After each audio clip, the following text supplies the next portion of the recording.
ठिकाणी आपण आणलात, हा मुंबईचा रंगमंच दिलात, त्याबद्दल मी आपली शतशः ऋणी आहे। या प्रतिष्ठानचे सर्व पदाधिकारी या सगळ्यांची मी शतशः ऋणी आहे। त्याचप्रमाणे या ठिकाणी आजचा कार्यक्रम बघण्यासाठी खास नागोठण्यावरून तुरेवाला शाहीर श्री योगेश जाधव बुवा हे या ठिकाणी आलेले आहेत, तर त्यांना सुद्धा शाहिरी मानाचा मुजरा। त्याचप्रमाणे माझी मैत्रीण शक्तिवाले शाहीर तेजन पवार कोताड आणि त्यांचे मिस्टर हे सुद्धा या ठिकाणी उपस्थित आहेत, तर त्यांना सुद्धा शाहिरी मानाचा मुजरा। तसेच उत्कृष्ट बेंचवादक जयेश नागती हे सुद्धा या ठिकाणी आहेत, त्यांना सुद्धा शाहिरी मानाचा मुजरा। त्याचप्रमाणे आजचा माझा आवाज आपण सगळ्यांपर्यंत पोहोचवण्याचं महत्त्वाचं काम करणारे आमचे राजेश पड्याळ साऊंड मास्टर यांना सुद्धा शाहिरी मानाचा मुजरा। तसेच माझे मिस्टर आज या ठिकाणी उपस्थित आहेत जितेश महाडी, त्यांना सुद्धा माझा शाहिरी मानाचा मुजरा। तसेच आज या ठिकाणी कार्यक्रम बघण्यासाठी संगीत क्षेत्रातील इतरही जर कोण, कारण कार्यक्रमाला फार कमी वेळ आहे, पाऊण तासात कार्यक्रम आटवायचा आहे, तर आपल्याला दुसरी बाजू सुद्धा बघायला मिळेल। त्यामुळे जर कोणी या ठिकाणी आलेला असेल, नाव घ्यायचं राहून गेला असेल, तर त्यांचंही माझ्या कार्यक्रमामध्ये स्वागत। आणि फार वेळ न घेता त्याच्या आधी ज्यांचा आणि माझा आजचा सामना आहे असे आपले तुरेवाले शाहीर महेश शिंदे बुवा यांचा आज वाढदिवस आहे। त्यांना वाढदिवसानिमित्त माझ्या संपूर्ण ग्रुपच्या वतीनं आणि माझ्या वतीनं मी त्यांना वाढदिवसाच्या लाख शुभेच्छा देते आणि त्यांना त्यांच्या संपूर्ण वादक मंडळी आणि शाखेवाली मंडळी यांना सुद्धा शाहिरी मानाचा मुजरा करते। आणि या ठिकाणी फार वेळ न घेता मी माझ्या पुढील कार्यक्रमाला सुरुवात करीत आहे। तत्पूर्वी बुवांनी प्रश्नाची प्रत आणि प्रमाणपत्र दाखवायचं आहे।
माय बाप माझे रसिका तुम्ही, रंगमंच माझं मंदिर माय बाप माझे रसिका तुम्ही, रंगमंच माझं मंदिर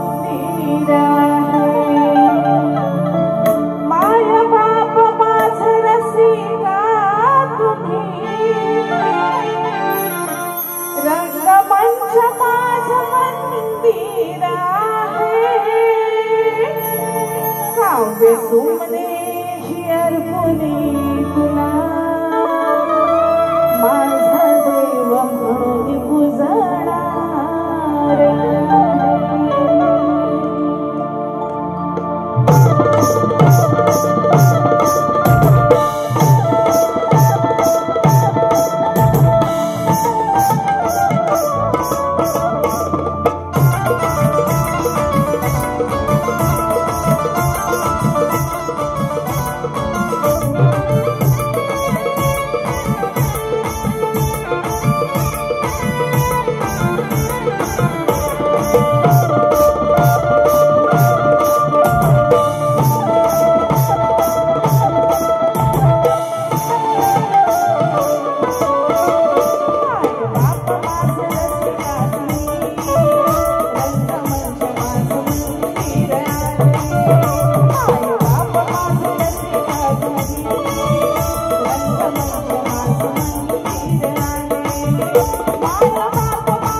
स्तवन झालेला आहे, गणाला सुरुवात करीत आहे आणि म्हणून काय म्हणायचं आहे,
लवकर ये ना तू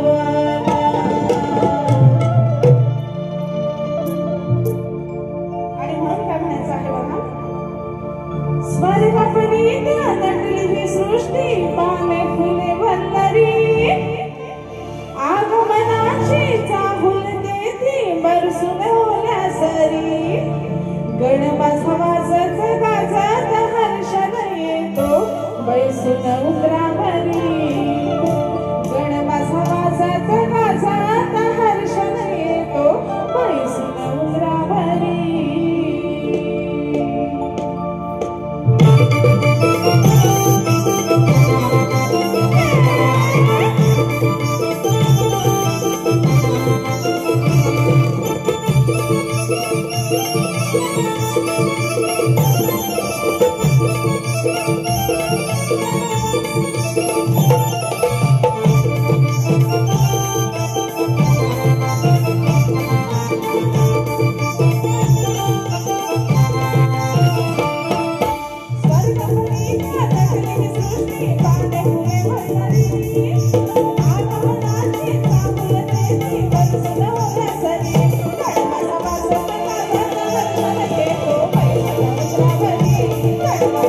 Bye.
वायू आपल्याकडे कमी आहे, त्यामुळं जेवढं, कारण आपल्याला दुसऱ्या सुद्धा दोघांच्याही बाऱ्या पाहता येणार आहे आणि पाहता याव्यात यासाठी आयोजकांचा आणि आमचाही प्रयत्न असणार आहे.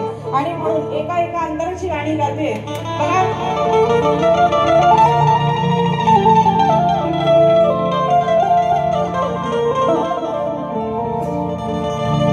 गवळण सादर करीत आहे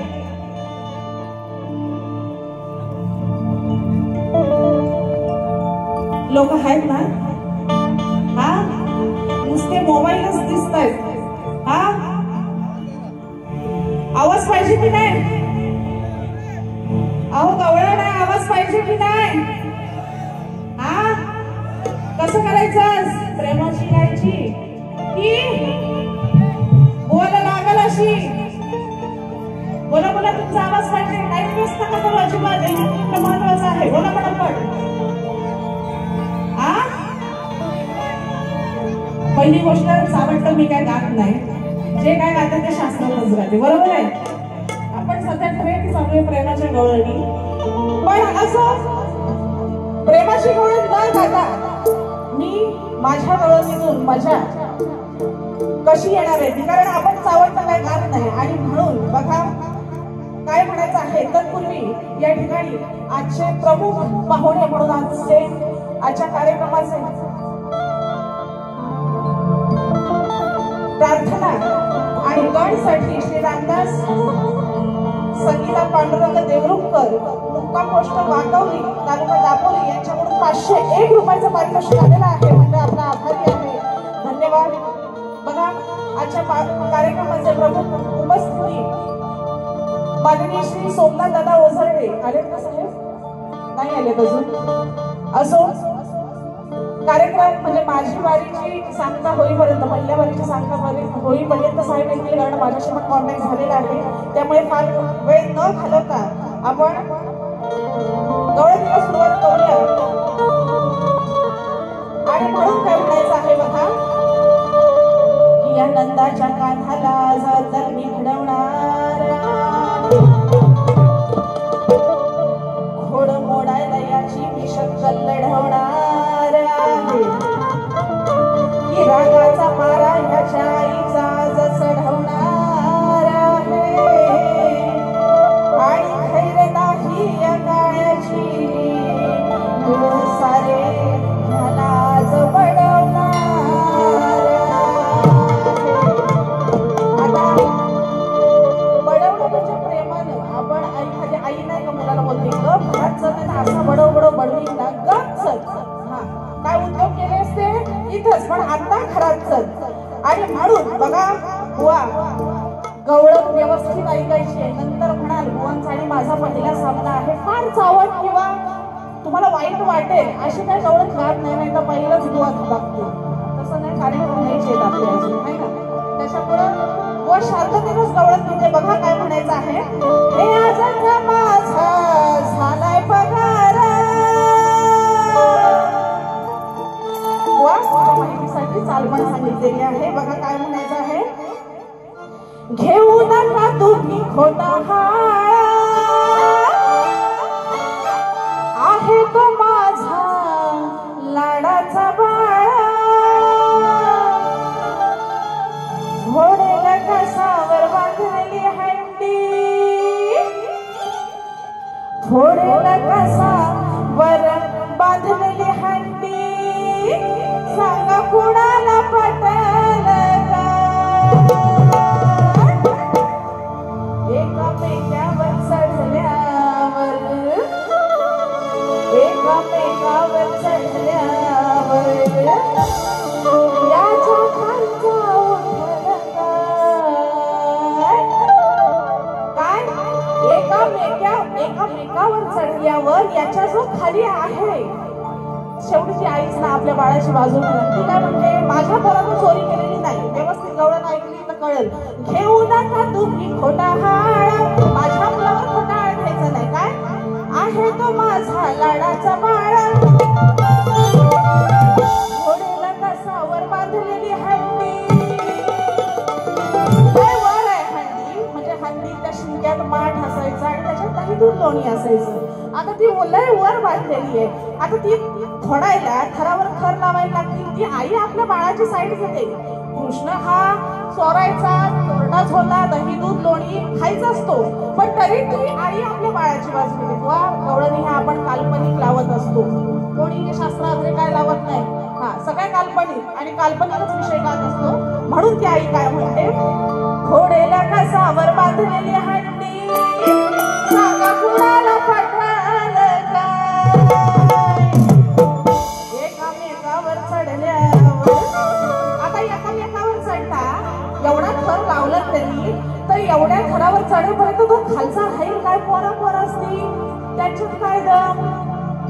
व पोरा पोरांचा दम हो, नाही तर बुवा मी का माझा दम घेऊन काय काढला हा? व तुमच्या दमाशी काय माझा संबंध नाही. हा एकामेकावर चढल्यावर याच्या खालचा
गवळण झालेली आहे आणि शक्यचिराच्या नियमाप्रमाणे आम्ही दोन्ही कलावंतांनी एकमेकांना प्रश्न विचारायचा असतो.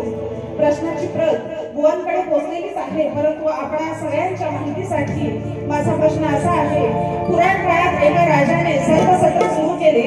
त्याच्या यज्ञात 18 ब्राह्मण मेले, तर ते 18 ब्राह्मण कोणी जिवंत केले आणि कोणत्या साधनेने जिवंत केले असा सरळ साधा सुटसुटीत माझा विषय आहे.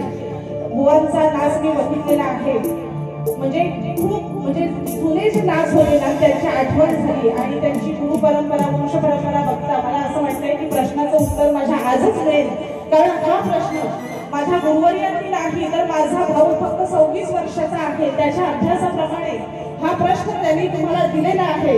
अपेक्षित आहे की उत्तर बुवा तुमचं माझ्या प्रश्नाचं उत्तर आजच मिळेल अशी अपेक्षा करते। खरंच जर उत्तर असेल तरच द्या, अन्यथा माझा विषय गेल्या वर्षीपासून चालत आलेला आहे तसाच राहू दे ही विनंती आहे। आणि पदाला सुरुवात करीत आहे आणि म्हणून काय म्हणायचं आहे,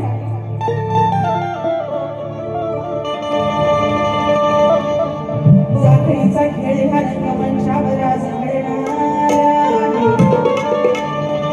मनावर कलेचा हा रंग चढणार आहे, कळून येईल कोण कुणाला किती नडणार आहे, आणि शक्तीची रणरागिणी मी तुझ्या तुऱ्यावर भारी पडणार।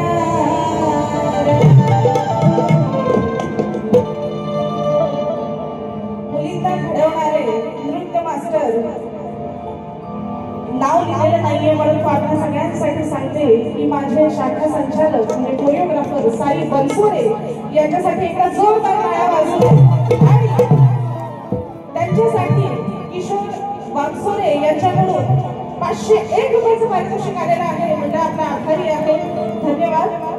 आणि म्हणून बघा पद सादर करीत आहे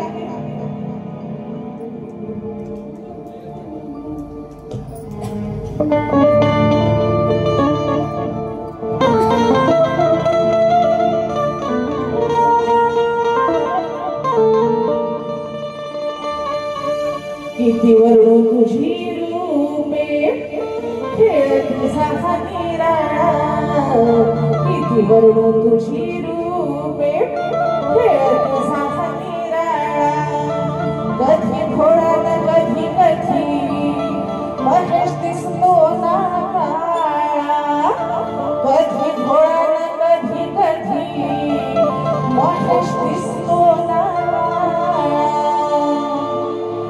आधी सांगितलेलं आहे जी काही गाणी गाते शास्त्रात फक्त एक अंतरा किंवा एवढंच गाऊन गाणी काढते मी आहे, माझं पण लक्ष आहे। काय बघा, महेश म्हणजे शंकर भगवानचे अनेक रूप आहेत आणि त्यापैकी एक म्हणजे महेश। शंकरांचे जी अनेक नावं आहेत, जे अनेक त्यांनी रूपं घेतलेली आहेत किंवा ते ज्या जन्मात आलेले आहेत, तो एक जन्म म्हणजे महेशाचा। आणि बुवांचं नाव योगायोगानेच होते, जुळतंय म्हणण्यापेक्षा मी प्रयत्नच केलाय तसा जुळवण्याचा, हे पण सांगितलेलं बरं असतं। तर जुळालेला आहे विषय आणि बुवांच्या कलरवर मला काय जायचं नाहीये। महेश दिसतो काळा म्हणजे काळ भैरव, काळ भैरव हे सुद्धा शंकराचं रूप आहे। आणि काळा दिसतो म्हणजे जेव्हा काळ भैरव कधी रूप घेतो त्याचं कठीण काळात ज्यावेळेस चिडतो त्यावेळेस काळ भैरवाचं रूप हे काळा संपूर्ण काळा होतो, हा विषय सादर केलेला आहे। महेश शंकराचंच नाव, काळ भैरव हे सुद्धा शंकराचाच अवतार आहे। महेश काळ भैरव हे सगळे शंकराचेच अवतार आहेत आणि म्हणून असा विषय बुवा सादर केलेला आहे। तुम्हाला नाही म्हणजे कधी कधी भोळा शंकर पण आहे, कधी कधी भोळा पण आहे आणि कधी कधी रुद्र अवतार पण धारण करतो, तेव्हा तो काळ भैरव काळा दिसतो, असा विषय आहे। बघा, काळ्यवर्ण तुझी रूपे खेळ तुझा हा निराळा, काळ्यवर्ण तुझी रूपे खेळ तुझा हा निराळा, कधी भोळा न कधी कधी महेश दिसतो ना काळा,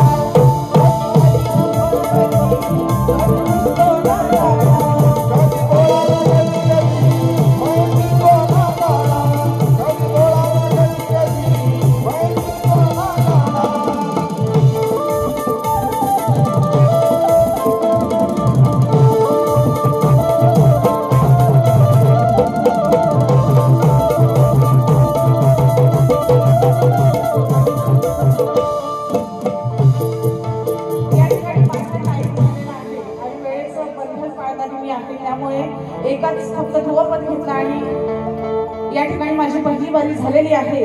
तत्पूर्वी शाहीर संदीप मोरे विरुद्ध शाहीर अनिल गराटे यांचा सामना 28 जुलै रोजी शिवाजी महाराज नाट्यगृह येथे म्हणजे याच ठिकाणी होणार आहे। आणि अनिल गराटे हे सुद्धा या ठिकाणी उपस्थित आहेत। तुरेवाले शाहीर श्री अनिल गराटे हे सुद्धा या ठिकाणी आलेले आहेत, तर त्यांना सुद्धा प्रथमतः शाहिरी मानाचा मुजरा आणि त्यांच्याकडून 201 रुपयाचं पारितोषिक आलेलं आहे. मंडळ आपला आभारी आहे. धन्यवाद. बुवांना त्यांच्या पहिल्या बारीसाठी शुभेच्छा देते आणि या ठिकाणी मी माझी पहिली बारी या ठिकाणी थांबवत आहे.